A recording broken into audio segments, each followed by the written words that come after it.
Joseph Vijay எனும் நான்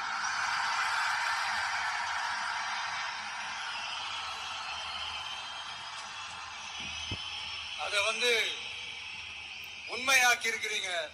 உண்மையிலே வேற லெவல் என்ன சொல்றதுன்னு எனக்கு தெரியல. அதாவது ஒரு 50 வருஷம் என்னுடைய உறவுகளே, என்னுடைய சொந்தங்களே, நான் சொல்றது நான் ஒண்ணு தேவ நீ தூதன் அடிமையா இருந்து இப்பதான் ரிலீஃப் ஆன மாதிரி இருக்கும் போல. ஒரு வாழ்க்கை வாழ்ற ஒரு சாதாரணமான மனுஷன் தான். வேற லெவல். நான் முன்னாடி லெஃப்ட் சைடில் பாருங்க, நீ ஏன்டா இவ்வளோ குஷி படுறேன்னு சொன்னா டிரைவரு என்னது டிரைவரை கூட பினாமின்றாங்க.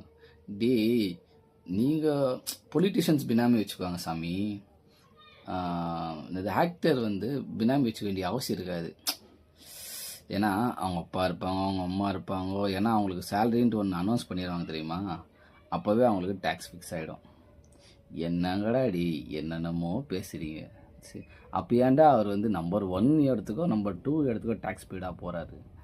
இந்த மாதிரி ஒரு ஸ்டேஜில் ஒரு டிரைவர் ஏறான் தெரியுமா, உங்களெல்லாம் திருத்தவே முடியாது. நீங்கள் என்ன ஒன்றா சொல்லிகிட்டே இருப்பீங்க.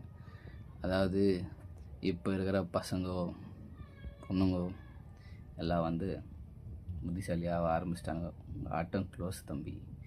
நாங்கள்லாம் ஒரு ஆஃபீஸ்லேயே எவனும் பர்மனெண்ட்டாக இருக்கக்கூடாதுன்னு, நீங்கள் மட்டும் பர்மனெண்ட்டாக உட்காந்துட்டு இருப்பீங்க. போங்கடாங்க.